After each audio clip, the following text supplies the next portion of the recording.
news na kayo yung gaganap sa lead characters? Yeah, so till right now, everything still feels like a dream talaga. Hindi talaga makapaniwala. But it's slowly starting to sink in, especially with media conference and everything like that. But yeah, I still very much remember yung time na nakuha ko yung news. It was like 12 a.m. in the morning. I was actually about to sleep na. And then yeah, my manager called me. Sabi, see, you're gonna be ace. Ganun eh, very, very straightforward yung manager ko. And parang pinag-usapan na, yeah, just very surprised by that. Hindi ako makapaniwala. What about you, Mar? For me, I still can't believe it even until now. It's really hard to believe po talaga na I got a real news. Oh my gosh! Oh my God. When I got the announcement, I got it directly from Ross because I was actually in the work at that time. And when she told me, I actually cried. That's how unbelievable it was. Thank you. Okay. Po ako, and lagi po kami nagko-communicate nila direct kung meron po sila mga gustong i-clear sa akin. Lagi po nila ina-direct sa akin if may confusing part po sa novel, lagi po nila pinakonsult sa akin. And I also, yung mga draft po nila sa akin, pinaka-check nila. Tapos po pag meron po akong correction, tinatanggap naman po nila. And just po, sobrang thankful ako na ang goal namin na maging faithful po sa source material. Okay. Sorry, habal question. Pahabal kong tanong lang, no? For Aubrey and Lance, no? You mentioned earlier na this is far from your previous roles in Avenues of the Diamond, no? So, and months na rin yung, or a year na rin yung lumipas bago kayo nagsama ulit sa taping. Kamusta naman yung chemistry niyo together? Nag-evolve ba? Well, in ano naman, off-cam, like, mas naging close naman talaga kami. But, you know, on set, like, wala pa naman kaming taping together. But, yeah, we're preparing for the role. Well, me naman, I'm not new to this kind of genre because before I've done like horror thrillers. So I'm really looking forward po dito sa character na to. And yeah, it's a different ano po sa amin eh, as a love team. Dito, yung love interest ng mga characters namin, isa't isa, but it's really different. No, hindi siya katulad na nung sa past series namin na very romantic. Gano'n. Yeah. Basta pag-usapan na rin namin ni Aubrey na with this new project, sobrang importante yung growth para sa amin as a love team na we can portray different characters and we can give justice again to these characters. So we're just very excited pag may mga bagong project kami natatanggap po. Thank you and congratulations ulit. Thank you. Thank you. So, gumaganda na ang career mo. Thank you po. Bali ang lagi lang po sa akin advice ni Mami pati ni Daddy is to always be humble and lagi pong tatandaan na huwag pong tatapak ng ibang tao. So, yun lang naman po yung lagi nilang pinapaalala sa akin. Tsaka enjoy din. Thank you. Okay, thank you. Very, very wise words. Thank you so much. Ngayon naman po from Philippine Star, Dolly Ann Carvajal. Ayun lang, di ba? I-pair na lang. I think po, yung Helen University po kasi yung health na gano'n is parang metaphor siya sa mga pinagdadaanan ng mga students doon. So, if I believe in hell or heaven, yes po, I do. And although you can go there, but you can also experience hell in real life while still living on earth. And that's yun po yung about sa Helen University. Thank you. Okay, thank you so much. So yes, Vampire. Pero nag-umpisa po ako sa Helen University kasi sa concept ko na inspiration ko which is The Purge. Medyo backstory lang po kasi nung may vacant class kami nag-play yung friend ko ng movie which is The Purge. Which legal po lahat ng gagawin sa specific range of time, even killing.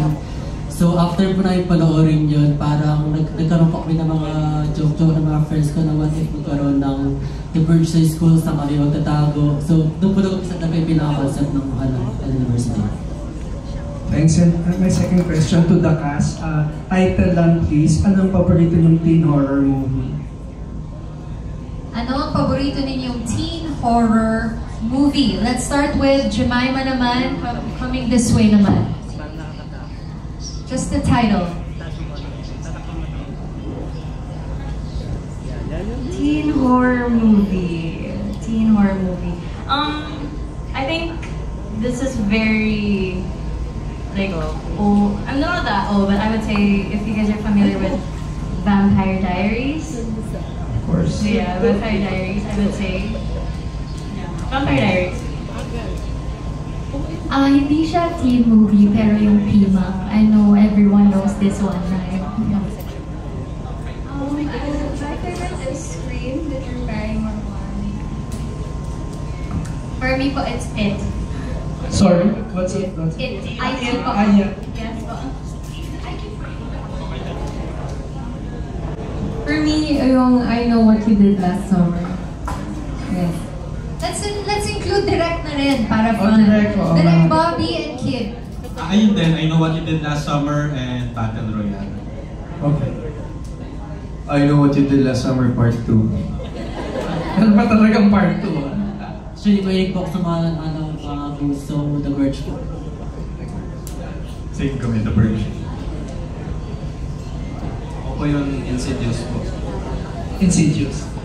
Ako po, Conjuring. Shake, Rattle, and Roll siya. Yung show ko yung the best way. Sa akin, same with the Conjuring. Thanks guys, thanks BB. Okay, thank you. Okay, moving on to Mark Magadia from Maganda Ba Movie. Kanina nung in-introduce ka, ang daming nag-react dito na, anak ni Gary Estrada. Ayan, so sa mga hindi nakakaalam. Ayan, so, what made you decide to enter showbiz na rin? Kasi alam ko parang before, medyo reluctant pa kayo magkakapatid. And paano, kailangan mo bang convincein ng daddy mo and your mom?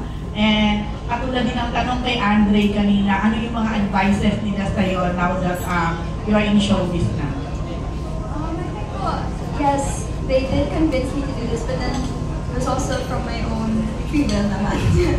I wanted to do this willingly. I wanted to try it, give it a chance, open the doors, the opportunities that will come.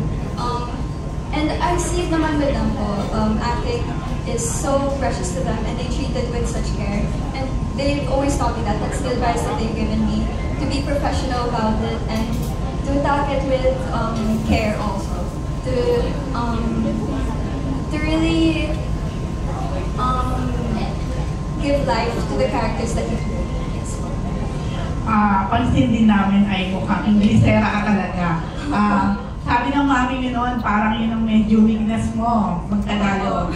So, paano ngayon? Nag-aaral ka ba? Nag-aaral po, pero yung problem kasi ko po ay pag-converse sa Tagalog. Pero yung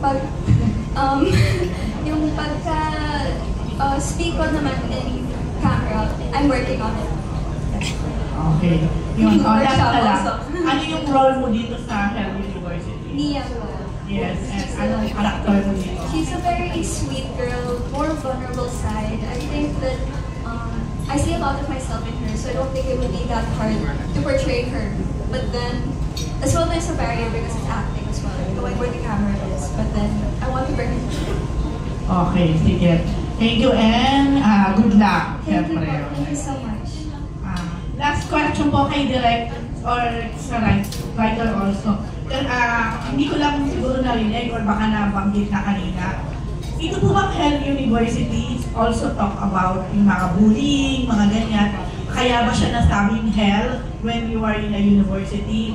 Pwede niyo po ba kaming bigyan ng konting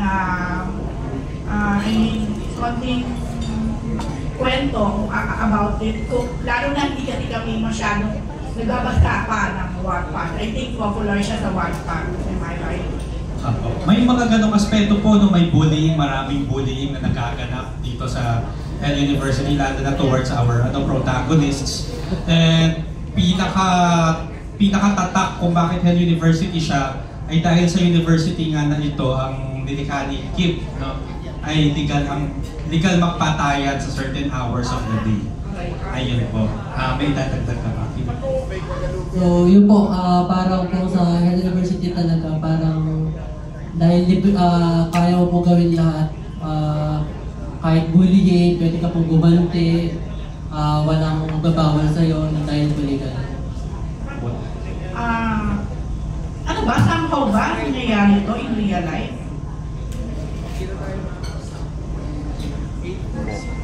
Ano po yun? Sorry. Yeah, somehow po ba itong kwento na to ay nangyayari in real life? Right.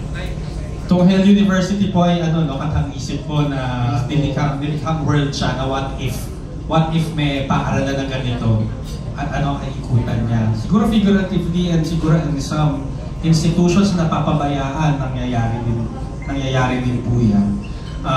But this university is a work of fiction. Okay, thank you po. Okay, maraming salamat po.